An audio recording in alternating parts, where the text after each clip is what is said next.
మధురం మధురం నీ వాక్యం నా త్రోవకు దీపం నీ వాక్యం.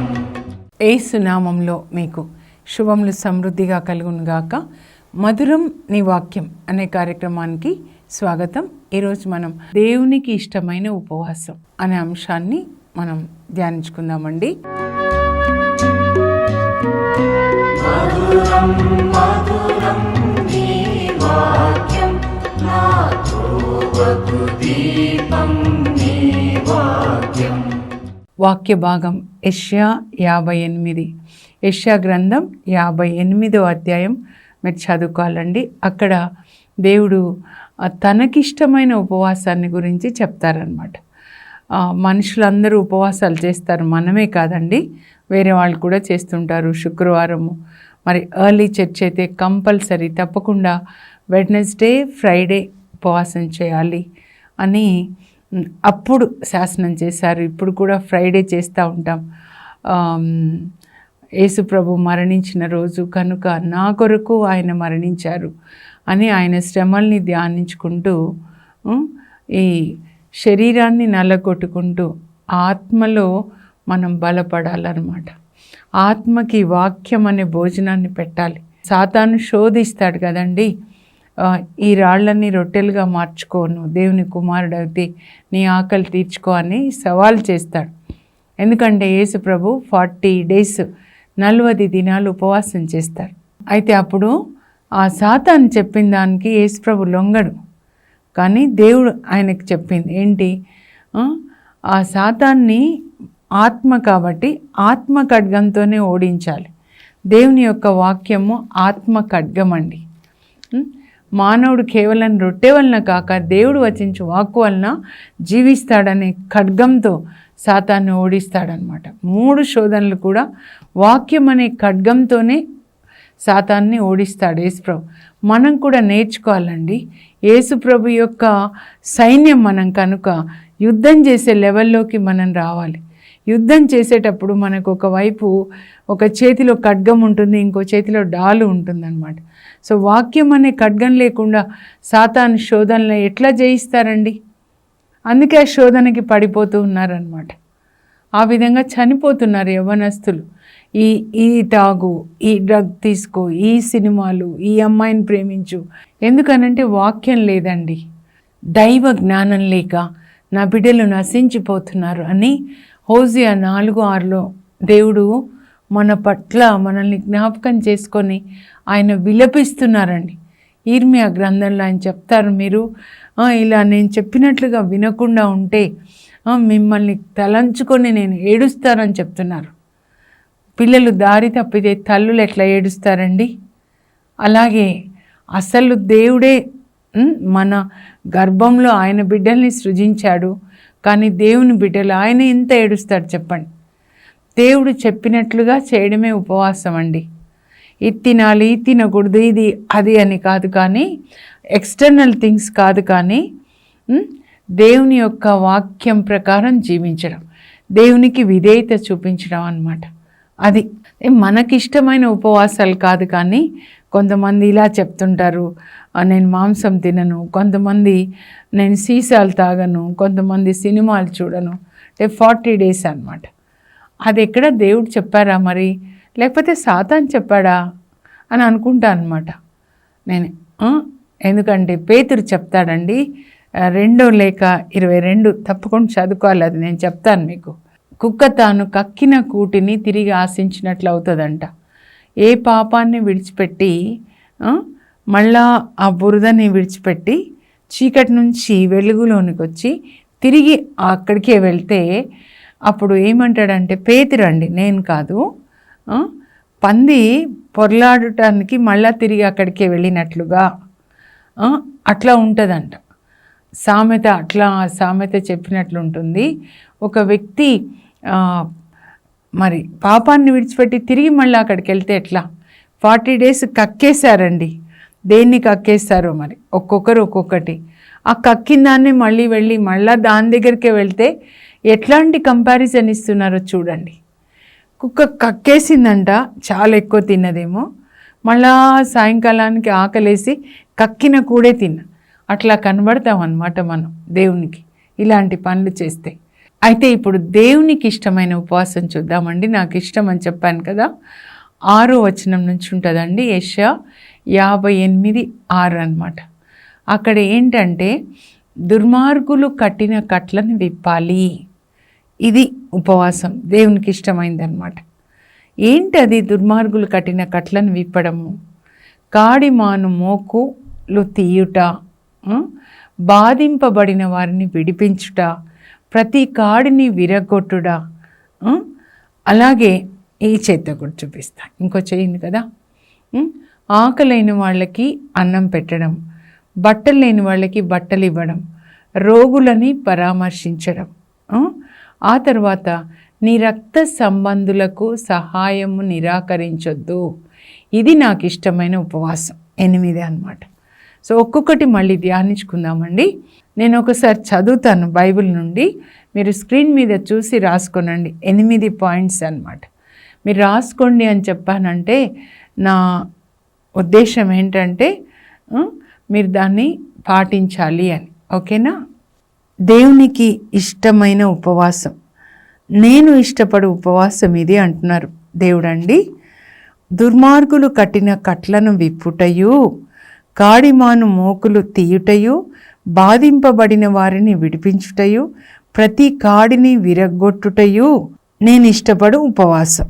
6వ వచనం ఇది. 7 మీ భోజనంను ఆకలిగొన్న వాళ్ళకి వడ్డించండి, ఇల్లు వాకిలి లేని వారికి ఆశ్రయం ఇవ్వండి, బట్టలు లేని వారికి బట్టలు ఇవ్వండి, నీ రక్త సంబంధులకు ముఖము తప్పింపకుడు అని చెప్పి ఇంకిప్పుడు ఏమంటున్నారంటే మీరు ఇవి పాటించినట్లయితే అప్పుడు ఆశీర్వాదాలు ఏంటో చూద్దామండి. ఆశీర్వాదాలు నేను రాయలేదు.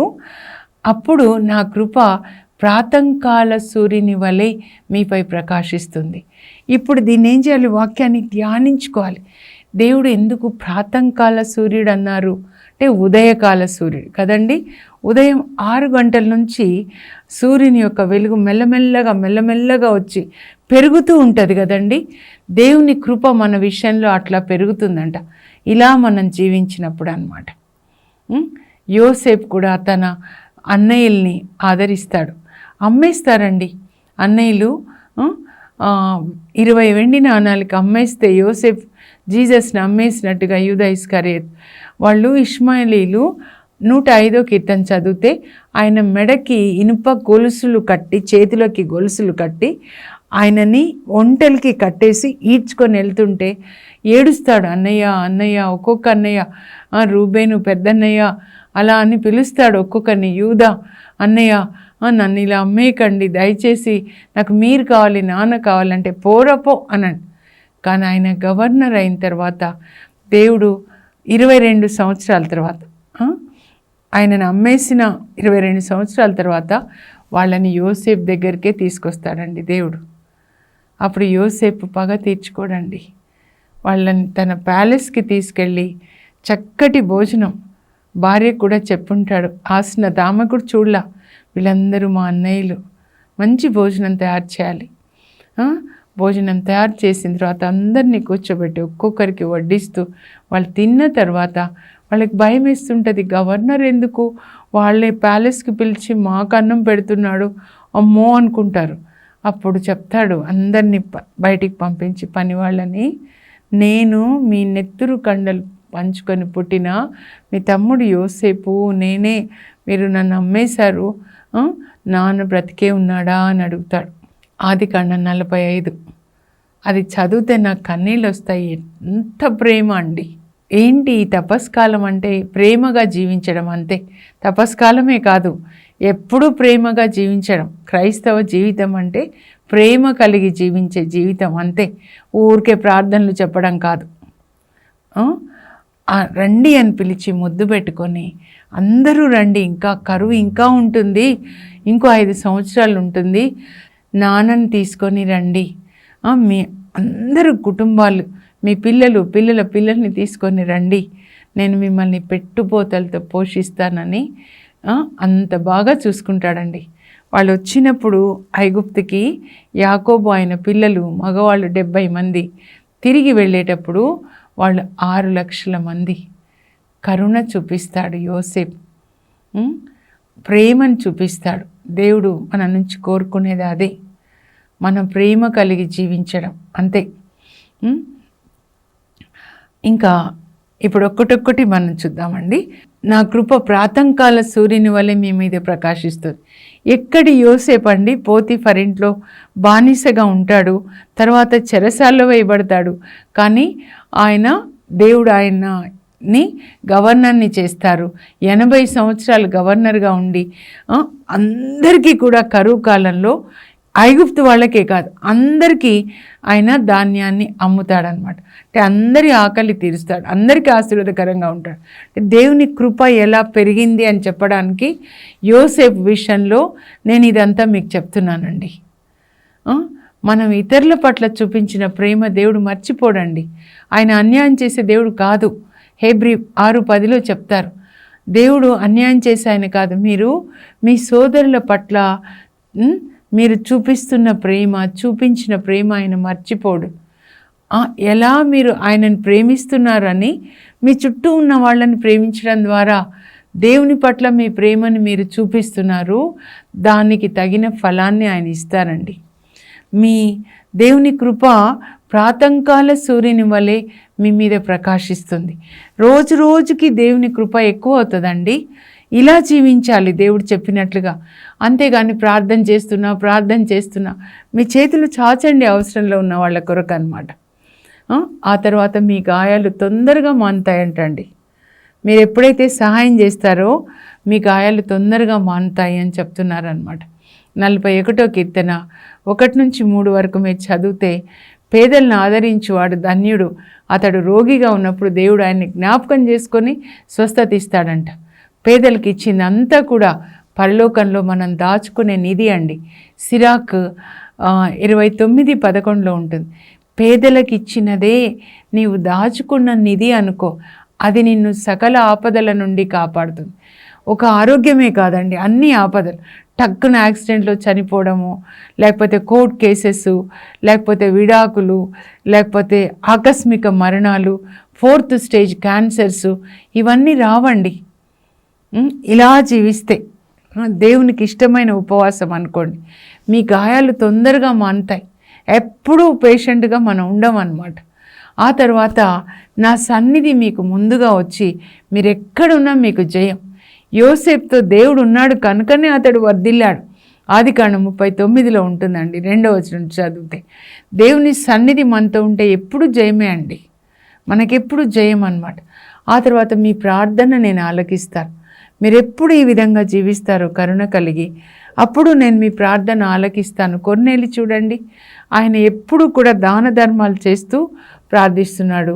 ఆయన ప్రార్థన పరలోకానికి వెళ్ళింది, దేవుడు దూతను పంపించాడు. అన్యుడండి ఆయన.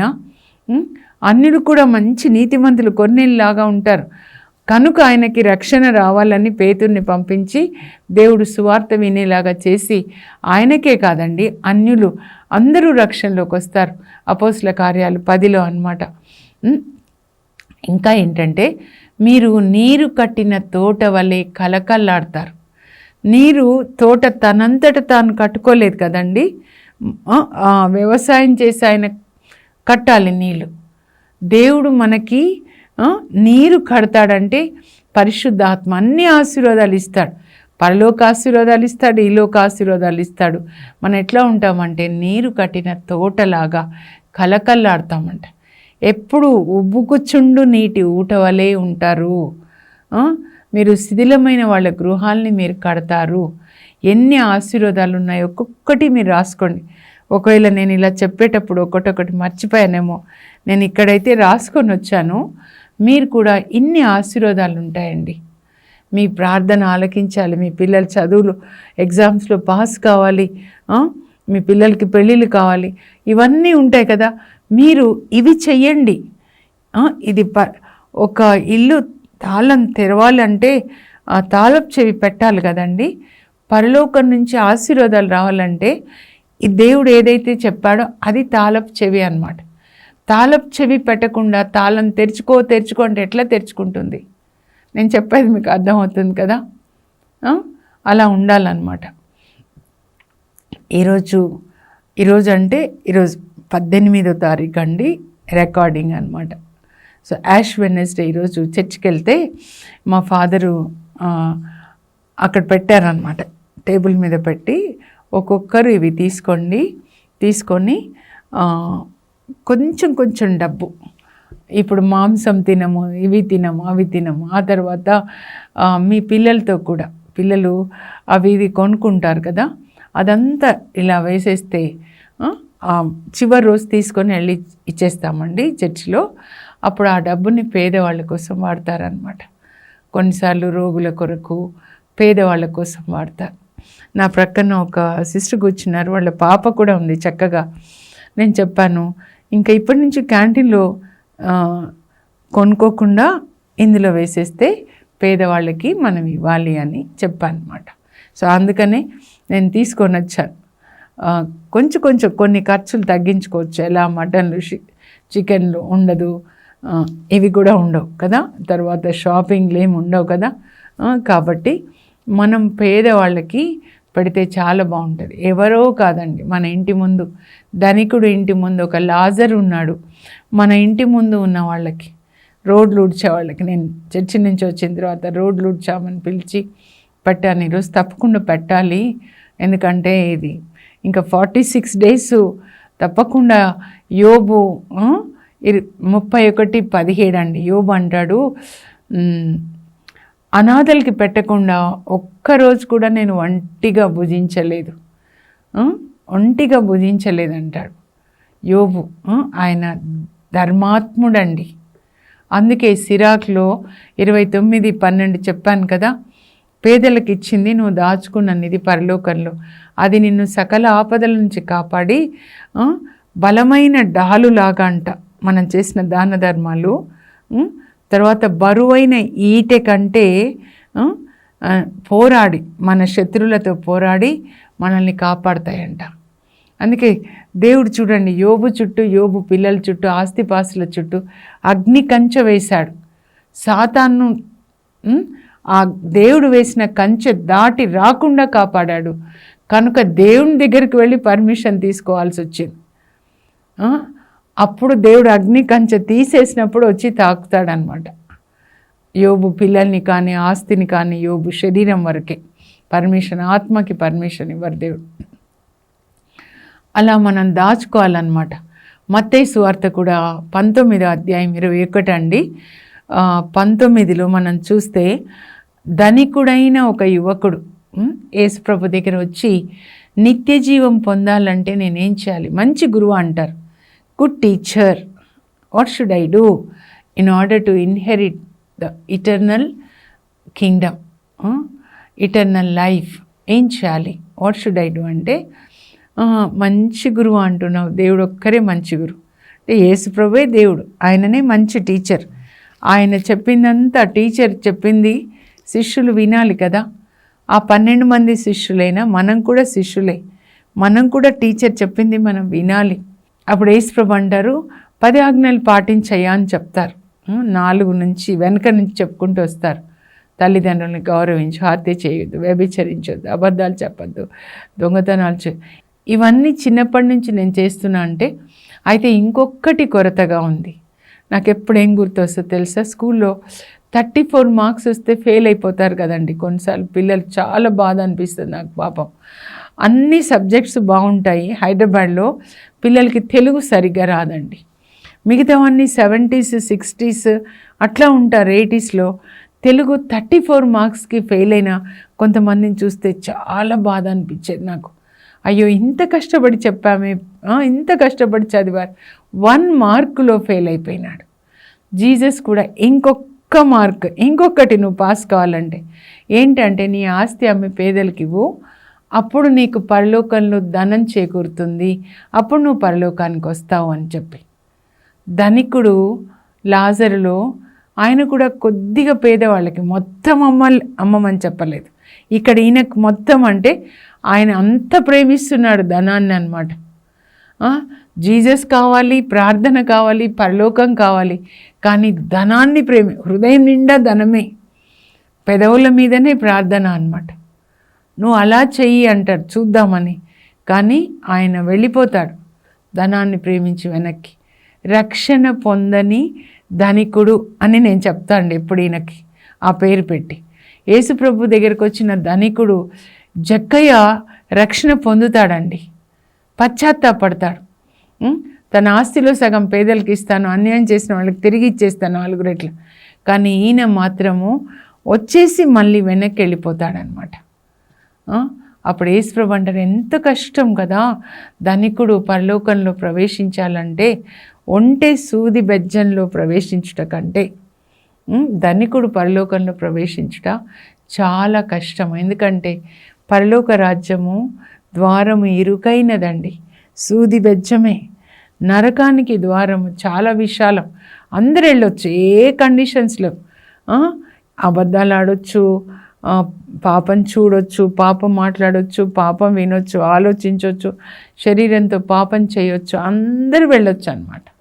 విశాలమైన మార్గం, సుఖమైన మార్గం. కానీ అది నాశనానికి దారితీస్తుంది. జీసస్ ఎక్కడ నాశనం అన్నారో నరకము, ఎక్కడ జీవము, ఇరుకైన మార్గం.